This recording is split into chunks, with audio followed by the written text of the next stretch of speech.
What's going on, everybody? This is Eric Martinez. Week 15 is in the books. Man, these weeks are flying by, but they're awesome. They're going well. So here we go. We have upper body on a Monday. We have Christopher right here doing some chest presses. These are also known as hammer strength machines. So give those a try if your guys' gym has those. Up next, I guess he was doing a pec deck machine. And then right after the last set, he was doing some push-ups to failure. So if you guys haven't tried this variation, go ahead and do that. It's just a great way just to make to make the last working set that much more difficult by just going to failure on some push-ups. And if you didn't know, I did a deload last week at about 60 to 70%, and my body feels awesome right now. So I was hitting it really, really hard this week. So right here, I was just doing some cable rows. And on the last working set, I did a rest pause for 20 seconds. So, I did my full working set for about 8 to 10 reps. And then I did a pause rest for about 20 seconds. And then went after it again with the same weight to failure. These are really, really tough, but very, very challenging at the same time. So as you can see right here, I'm doing the actual rest pause set, and it's really tough. Then right here we have Chris doing some incline dumbbell rows. It's just a different variation to try. It gets it hits the lat muscle really well as far as scapular retraction, so we really like that one.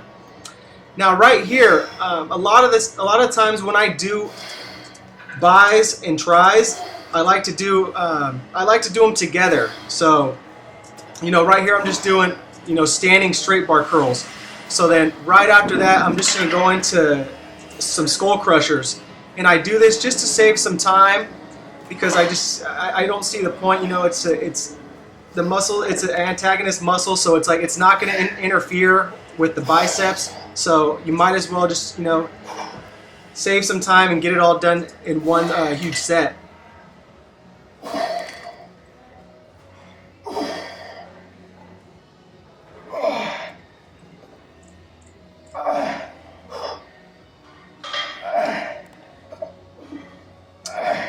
So after this, our next day was a Tuesday, so we were doing some heavy lower body.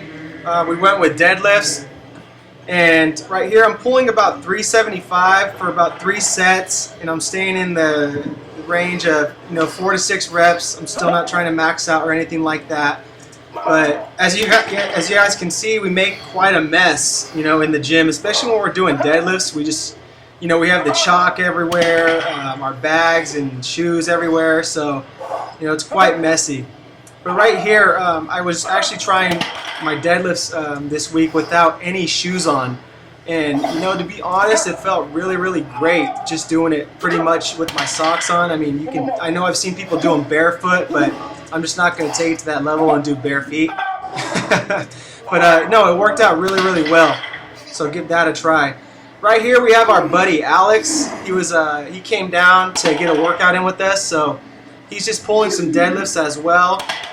This kid is only 17 years old, and I mean, he is a beast.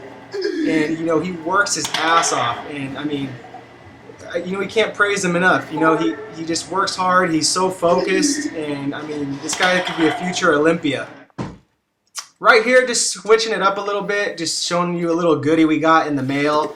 I ordered this book, Becoming a Supple Leopard. I hear it's just one of the best books out there on mobility and stuff, so why not try it? Right here, these are some upper body dynamic warm-ups that we usually do before upper body, and sometimes even on lower body days, but pretty much that was just an overhead reach, which is going to just activate your thoracic spine, give you some good scapular movement. And right here, I'm just doing some basic wall slides. And right here, as I'm going up, I'm doing an actual shrug. And by doing the shrug part, it's activating my lower traps as well as my serratus anterior muscle, which both of those muscles are very, very overlooked. And it's really, really good to actually get those going. Right here I'm just doing a standing external rotation on my rotator cuffs and the glenohumeral joints. So that one's awesome as well. Right here I'm doing the same thing as I was doing earlier, but I'm actually just pulling out and getting more scapular retraction on this part when I'm pulling out right there. So give those a try. Those are some awesome dynamic warm-ups. And right here we have Chris doing the pec deck. Once again, this is more of on his hypertrophy day, but he's doing a tempo on this. So he's doing a 5-1-1 tempo. And I mean, he said it worked out really well, and it looked very challenging. So as you can see on the whole eccentric motion, he's just going really slow for 5 seconds and then exploding 1 second in on the concentric part.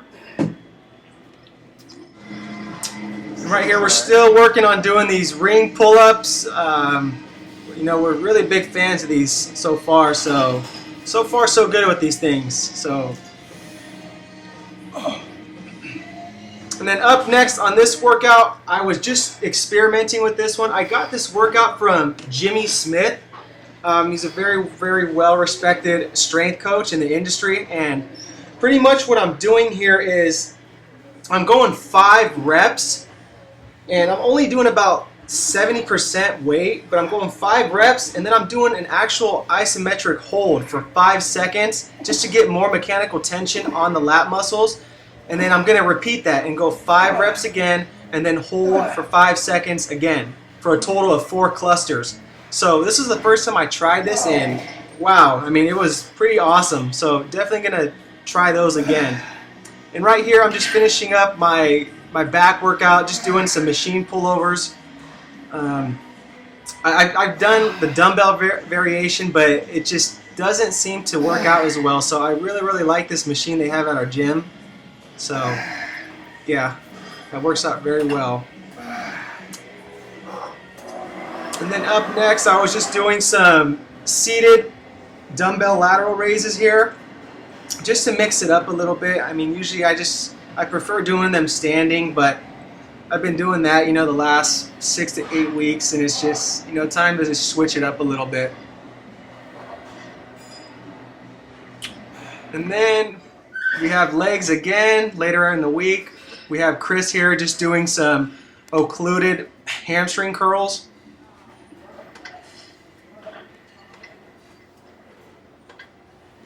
And then on this next workout that I'm going to show you guys, these are called American deadlifts. And we got this exercise from Brett Contreras, the glute guy. So these work really well.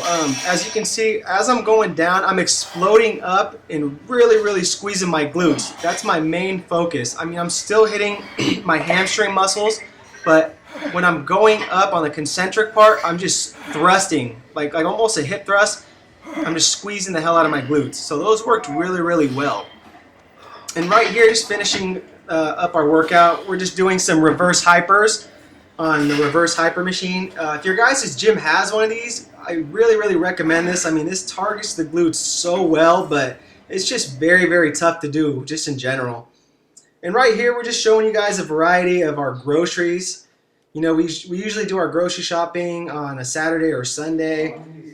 And right here, you know, we're showing you all the goodies that we go through throughout the week. And, you know, we really try to get a different variety of things. And I mean, the best part is, I mean, you know, since we did have such a great 2 years of an off season and we built our metabolic capacity so well that, you know, I mean, so far our prep it's been awesome, and it's not really been, it hasn't been challenging, and we haven't had to restrict any foods, or, you know, we can have a huge variety of different things. As you can see, we have, you know, cereal, Skinny Cows, Pop-Tarts, baked Ruffles, cinnamon rolls, all these goodies. And, you know, it's just, it's an awesome thing because we're really enjoying the prep by just, you know, incorporating all these foods. And that pretty much wraps up week 15. Here is a look at our new logo that we came up with. We're really pleased with it. So peace.